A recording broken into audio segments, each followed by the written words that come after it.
Sylvan Library is a pretty strong card that's also an interesting card to talk about, so strap in. Sylvan Library is an enchantment that costs 1 and a green mana. When Sylvan Library is in play, you may draw an additional 2 cards during your draw step. If you do, choose 2 cards that you drew this turn. You can either put them on top of your library or put them in your hand by paying 4 life per card. So, Sylvan Library is far from the most confusing card in Legends, but it is a card that has caused significant rules issues over the years, and it isn't the simplest card to understand, so let's talk about it a bit. In the simplest terms I can think of, when you have a Sylvan Library in play, you draw 3 cards, then you can put 2 cards back, or you can put 1 card back and pay 4 life, or you can keep all 3 cards you drew this turn and pay 8 life. Hopefully that's comprehensible. Now, it doesn't take a genius to understand that card advantage is pretty good in card games. It's also generally common knowledge that the only life that matters in games is the last one, and it's usually smart to leverage life as a resource when possible. This card is pretty good. It's obviously played a lot in Commander, and it at least used to see play in CEDH. Now, it probably still does see play in CEDH, I just haven't kept up with the format, so I can't say that for certain. This card also sees some Legacy play, but the lists I personally saw only use like 1 or 2 copies. And it's also pretty solid in Old School, at least in the variants that allow it. And I think it's safe to say that it's pretty good in pre-modern as well. At least I saw a lot of pre-modern lists pop up when trying to research the usage of this card.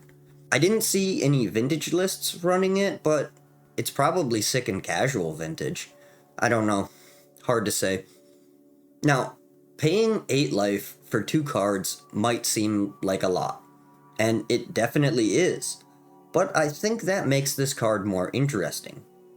If you combine this card with Brainstorm effects or Fetch lands or any other shuffle effects, you can effectively use this as a Scry 3 draw 1 each turn without the life loss. And you can even use it by itself to push a bad card out of your hand indefinitely by constantly putting the bad card on the bottom of the pile. That's not really a good use of this card in formats faster than molasses, but I have used this technique to some degree of success in Chandalar, at least. And speaking of Chandalar, unless you're playing on a lower difficulty or you went crazy with the mana links, Sylvan Library is really hard to play in Chandalar. On Wizard difficulty, at least, you start at 10 life and mana links are difficult to come by. This card is sick nasty in Commander though, for a few different reasons. For one, you have 40 life, so it's a lot easier to leverage your life for value, especially as the format tends to be slower, and even when it isn't, player attention is divided by the nature of multiplayer. It's also arguably a more valuable effect in Commander and other singleton 100 card formats, because the card advantage is very useful and card selection is harder to come by the fact that, you have more cards and each one is individual. So this card is pretty good, and I don't think anyone needed convincing of that, but it's definitely not without its downsides. I definitely don't think it's strictly correct to play it in every deck with green, for example. The card advantage is nice, but 4 damage per card is a lot. If you paid 1 more mana and were in black instead, you could draw 8 cards for the price you'd pay to draw 2 cards with Sylvan Library. Thanks, Necropotence.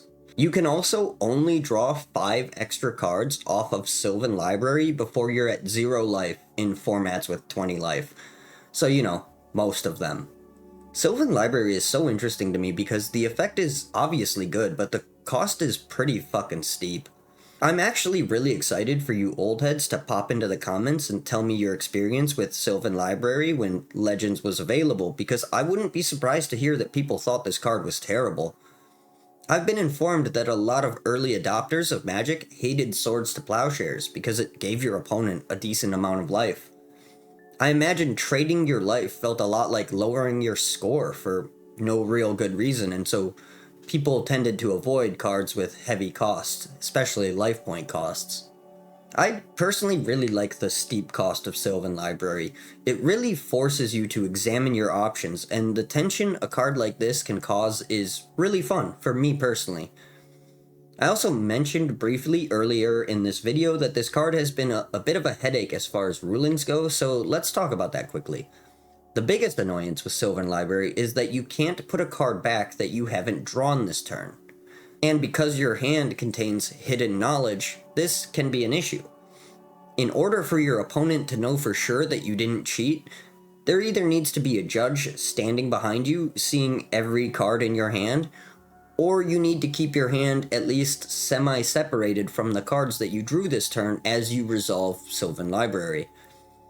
The second way is generally how I do it, as it's just better for everyone in the game to not have any doubts that you're on the straight and narrow.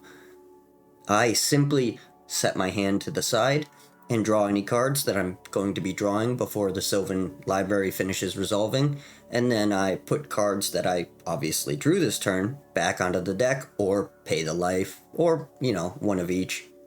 And to be fair, that is a pretty simple solution to this issue, so it's not the biggest nightmare, and this is generally not a huge deal for stuff like Commander, but you can probably see how this could get annoying as fuck when you're trying to judge 50 tables of the most spike tournament grinders ever, trying to gain every advantage they possibly can. That's just asking for a rough situation. Oh, and here are the rulings, by the way, if you're interested.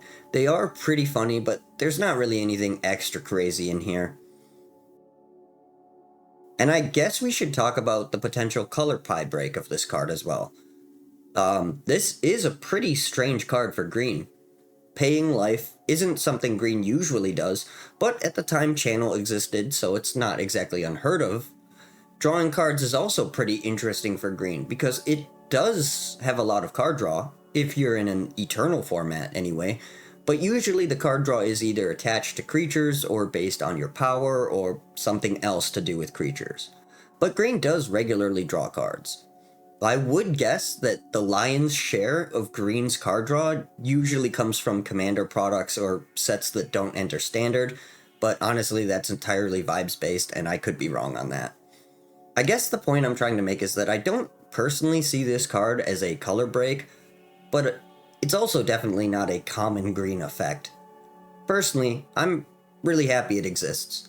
But I'm also not really what you'd call a color pie purist, so if your opinion differs, I can definitely understand that.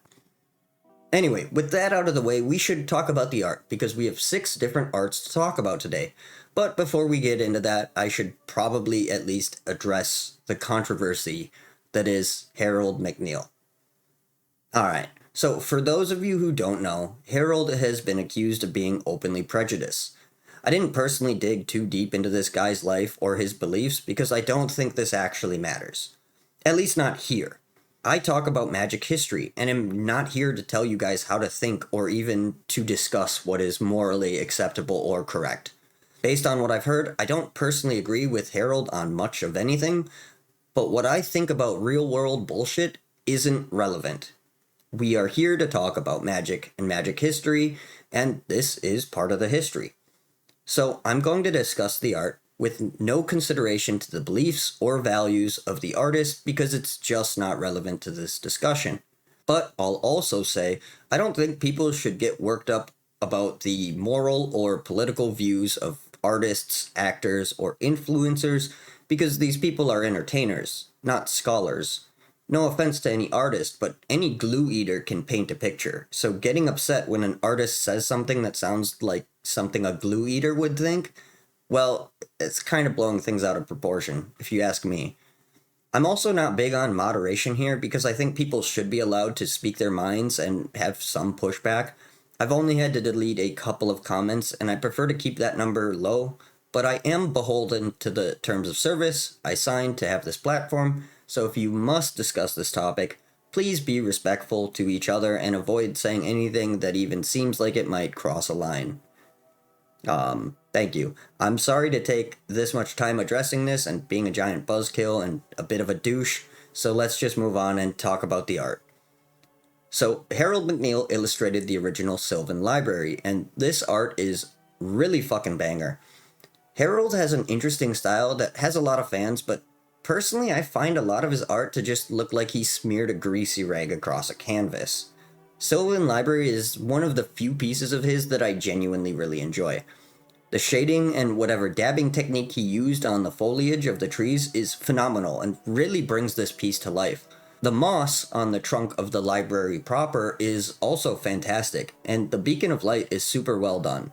Like I said, I'm not really a fan of his style or his techniques, but his work with reflection and light is honestly really impressive. There isn't too much else to say about this art, but I do genuinely like it, and I think it's really cool that a style like this has some representation in the game. That being said, most of the cards in this style have art that I do not like. Enduring Renewal, Forgotten Lore, Flash Counter, Nether Void, and Wall of Opposition are the only ones that I really enjoy. I guess Soul Barrier is also okay.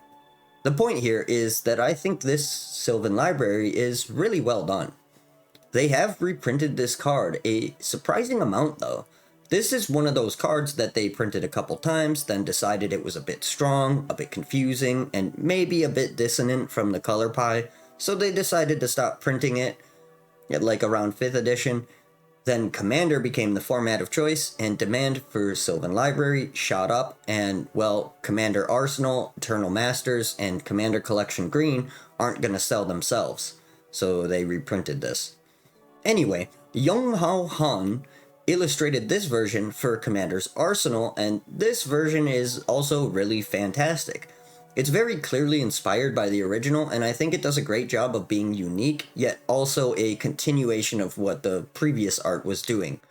Young Hao's style is pretty damn impressive to my eyes.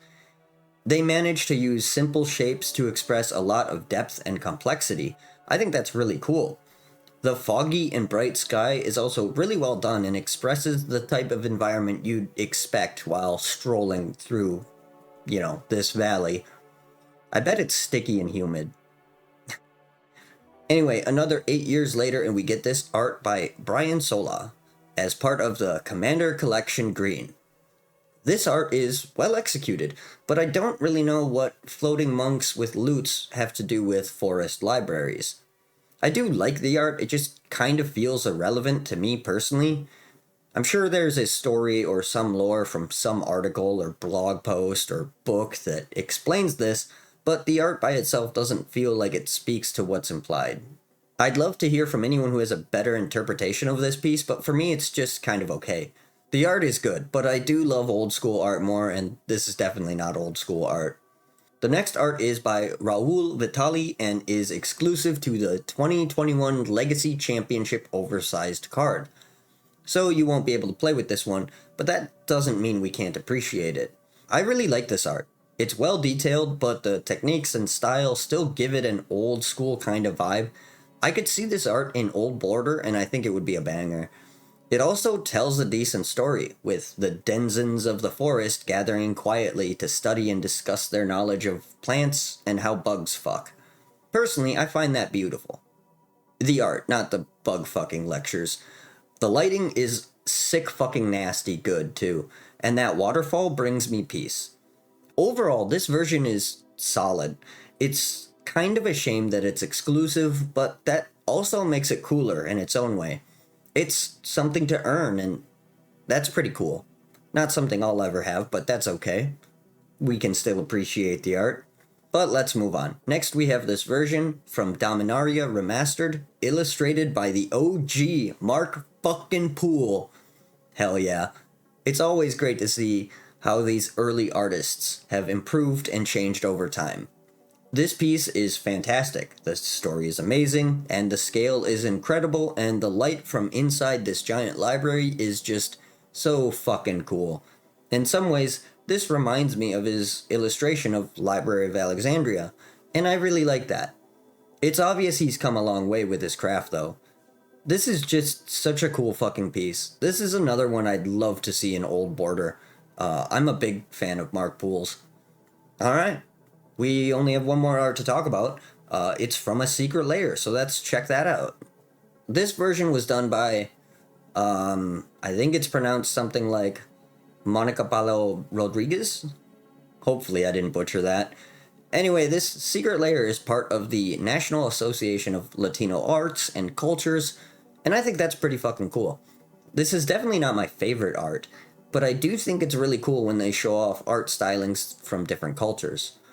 Now, keep in mind I'm no expert, but in my experience, Latino art is generally rich in its color choices and is often heavily saturated with a sharp contrast, and I really enjoy that. Stuff like this is pretty cool.